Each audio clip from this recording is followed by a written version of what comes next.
We love to play a game here on the Biggest 12 to get ourselves loosened up, get our football minds working. The theme this offseason has been trivia.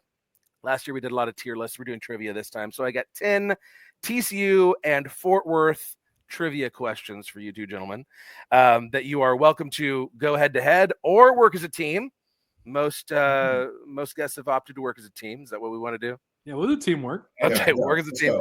I will say that no one has outdone Iowa State in trivia. Okay, the average has been around 6 correct answers. Iowa State was 10 for 10. So that is the bar that we are trying to meet. There's nothing in Ames. That makes sense. There's nothing to know about that place. a lot of corn related. I can't remember what all my trivia questions were. You have to look it back up on the YouTube channel. Subscribe. Okay, so question number 1. I'm trying to we know the obvious ones, the retired numbers and the Heisman winners and stuff. So I'm trying to dig deep here a little bit. Okay, question number 1. Which TCU football star played the lead role in the Western film King of the Texas Rangers? Jeremy? You promised me there wouldn't be any math involved in trivia. This is not a math question. I would not stoop so low as to ask you a question about math, Jeremy. I'm going to say Sammy Ball. Heck, I don't know. Sammy Ball is correct. Yes. Yeah. Sammy Ball, King of the Texas Rangers. We are 1 for 1. Is that on YouTube or is that Disney Plus? Where can I find that? I don't know. I've never watched it. I don't know where to find it. Hopefully it's somewhere. You can Google a poster and also some set pictures. Okay. This one y'all should know. What 2 Southwest Conference rivals developed their hand signs as a result of TCU games? Billy, I know one's Texas A&M. Texas A&M is one. That's where Gigging came from. Gigging Frogs. Yeah. But and I know the other one. Hang on. We gave Texas Tech the cactus thing. That doesn't count though, right? Well, that's an emoji. Yeah. Texas called us cockroaches, but that's not a thing. Develop their hand signs. Specifically their hand sign because of us? Their hand sign / the saying that goes along with it. Giga Max, obviously gigging Frogs. I think rivals might be the key word here, so maybe Baylor. I don't know. SMU? It is neither Baylor nor SMU. It is University of Texas because Jim Swink was so prolific in just running up, around, and through Texas. They said you have to hook him, horns, hook him with your arm. Okay. So there you go. We'll get 1.5 out of 2. I did say Texas along with 7 other schools there. So yeah. I'll take half a point. Yeah. Okay. Here's a Fort Worth question for you. I'm not expecting y'all to know this because actually I learned this in research about a year ago when I was preparing for my Texas history class, actually. So Fort Worth gained the Tarrant County seat, right? The county seat from this other Tarrant County town, during an election that involved siphoning off said town's supply of Election Day whiskey and handing it out to county voters. So literally people from Fort Worth stole this town's whiskey, handed it out to voters around the county and say, hey, you should vote for Fort Worth to be the new county seat. What was the town that we stole the county seat from? Is this town in the Metroplex? Can you give us? It's in Tarrant County. It's in Tarrant County. Tarrant County. Is Azle in there? That might be a little small. Is Azle in Tarrant County or is it Parker County? Jeremy, you should know this. It's both. Okay. We're right down the county lines. Yeah. Weatherford's too far out there. They do love their whiskey there. Weatherford's Parker County. It's in Tarrant County. We've narrowed it down. Arlington's got partly in Tarrant County, right? I think Arlington's mostly in Tarrant County. I'll say Arlington. That's a big enough city. It's close to Dallas. I'll go with you. It's actually Birdville. Oh, Birdville was city? that was the county seat back in the mid to late 1800s until Fort Worth stole it. And as the story goes, apparently after the election, in which Birdville citizens were alleging that Fort Worth stole the election with people voting that didn't live in the county, we literally rolled up playing fiddles in a wagon, took all of the county records, and then drove away as fast as possible. So there you go. Where's all the corn questions at? Yeah. I don't have any corn questions for you. All right. Not a lot of corn around here. I guess corn nuggets. We do have corn nuggets. Okay. Question 4. What was the name of Fort Worth's infamous red light district during the late 1800s? That's In Hell's downtown Fort Worth. What was it, Billy? Half Acre. Hell's Half Acre is correct. Yes. Yes. There you go, Billy. The site of many a gun battle and whorehouse. 1823, isn't that where that started? That one of those number shows off of Yellowstone? Didn't that begin there? Oh, I don't know. Anyone watch that or not? Oh. Would have been 1823. 1883. 1883. Yeah. It was an 23 was before the Alamo. Yeah. Fort Worth was not a thing yet. Okay.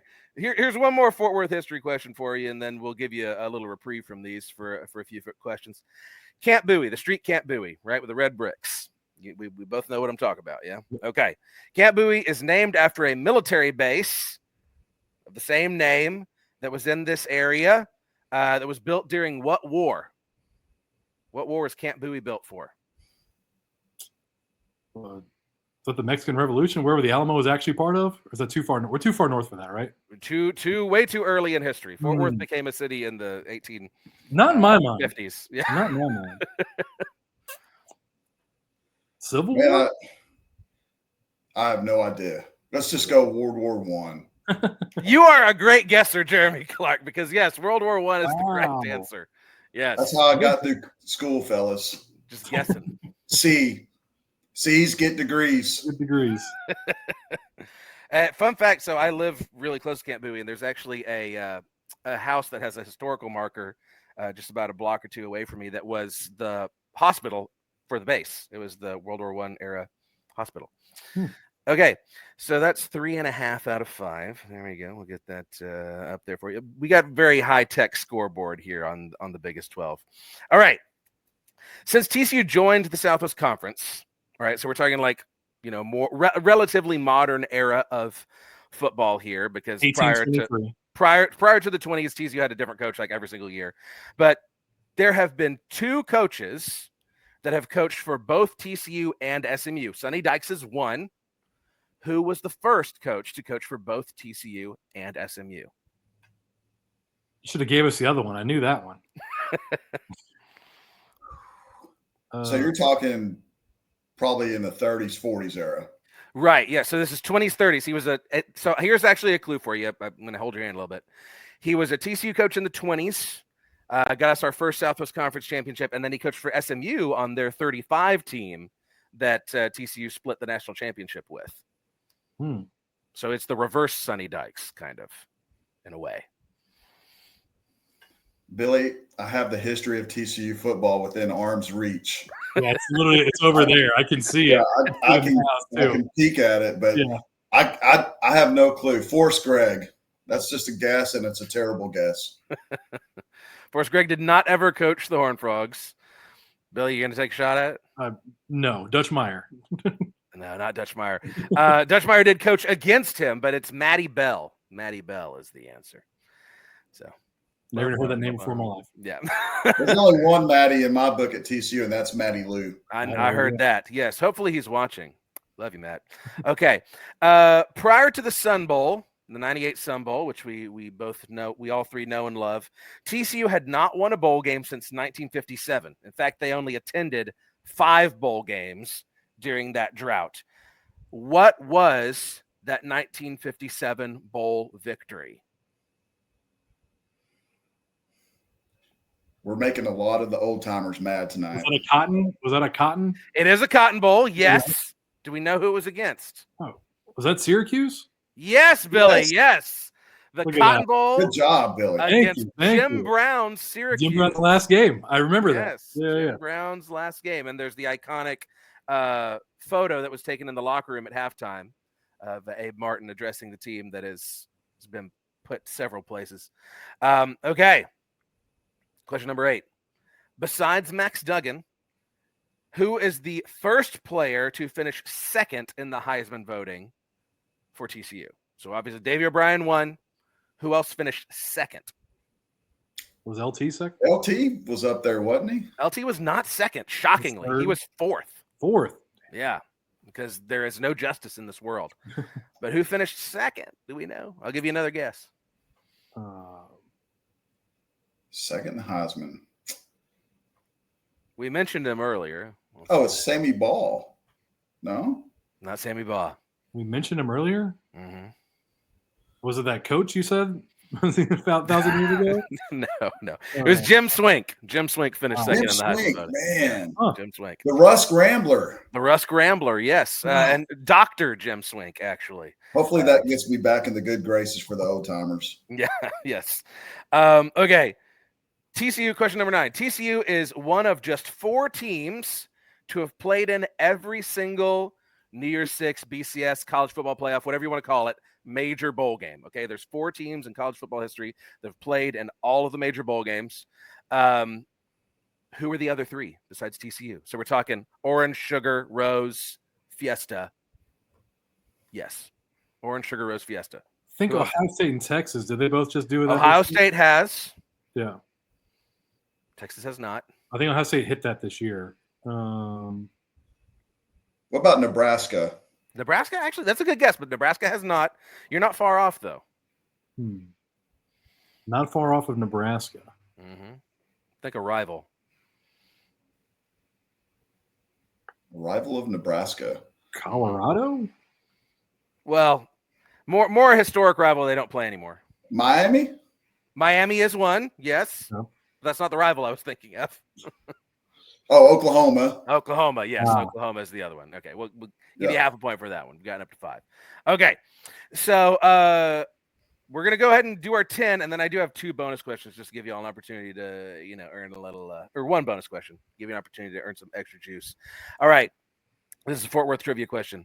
Thanks to astronaut Alan Bean, what Fort Worth High School is the only school in the world that can boast having its flag on the moon?